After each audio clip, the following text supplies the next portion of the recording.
So what we're talking about on this video is Social Security, competitive Social Security, and I want to focus right now on personal savings as a source of capital in capitalism.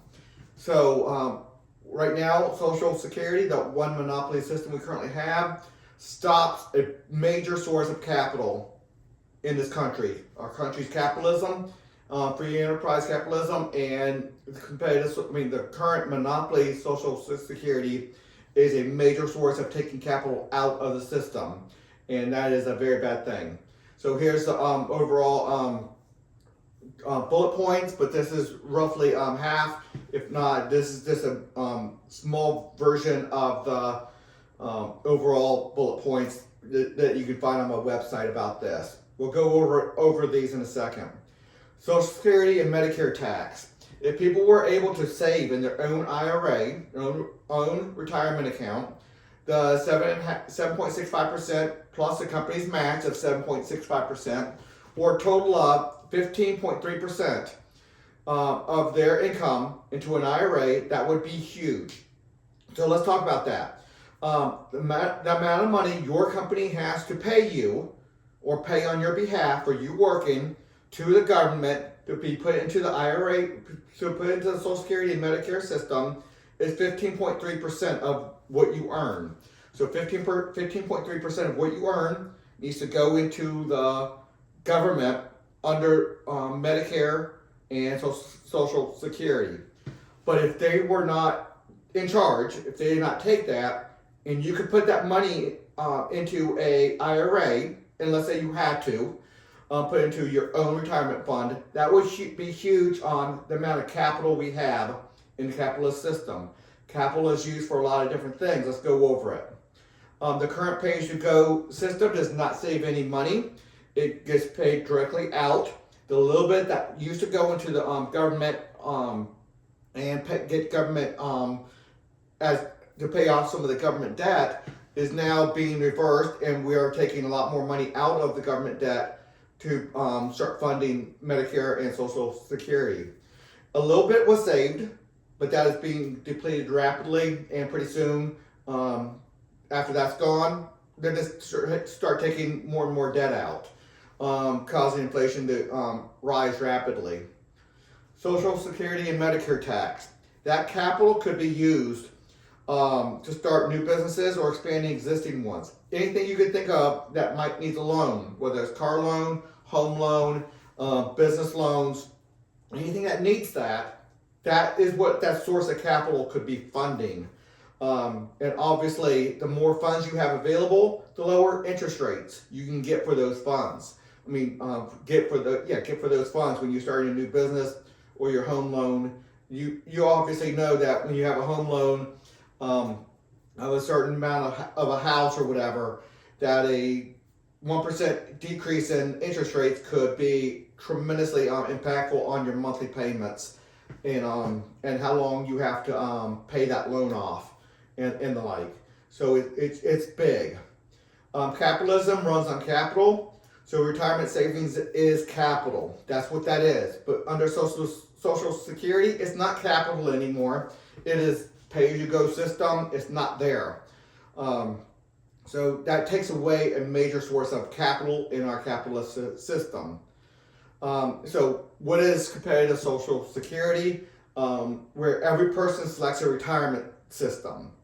So let's go over it real quick. A part of a citizen's responsibility is to take reasonable steps not to become a burden in their burden to society in their elderly years, because they just don't have the physical capabilities and sometimes mental capabilities to earn a good living like they did in their youth or in their regular adulthood, 20 to 65.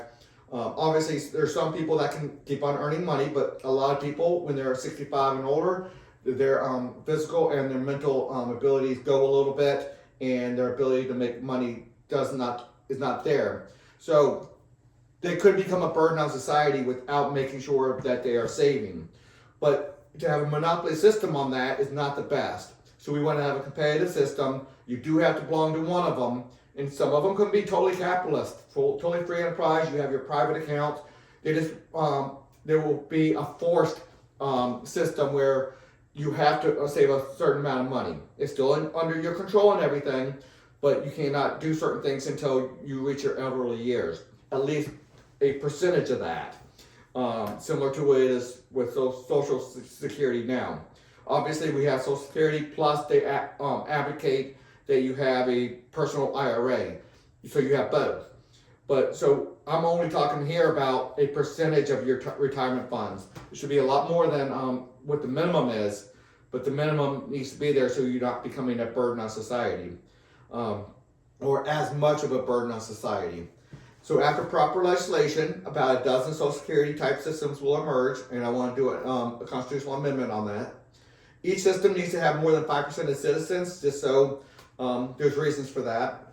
We can talk about that later, but every citizen must select which retirement system to be in, and then the members of each retirement system, so just the members of retirement system A, vote on the leadership of retirement A.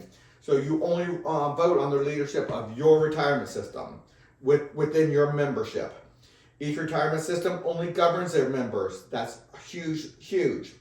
Every retirement system must ensure its members are not impoverished in their elderly years, thus setting minimum standards, and that is going to be not 100%, but reduce down those percentages that its members will not be impoverished. Because if you go 100%, then you're going into communism, you go into socialism, you go into slavery, you're going into a system where all that control is being taken away from the individual. So we want to reduce down that to acceptable levels, and then there can be insurance in different things. So let's keep on going. Minimum standards are not micromanaging, but they are results oriented. So there's a lot of ways to get there. The current pay-as-you-go system did not save the money, thus it is a massive debt. Those current promises that we currently have will be fulfilled with government debt. So I want to do 5% of GDP tax for roughly 50 years, it tapering off near the end. Now that tax is a big asset, and every competitive rating system will own a percent of that Social Security repayment tax, depending on their membership. The retirement system may elect to take less government funding for promises in exchange for its members paying lower Social Security repayment tax. So they can start separating off from the government quicker. So their members aren't paying that repayment tax, and they're not getting the money up front and that asset. So they can start separating off faster.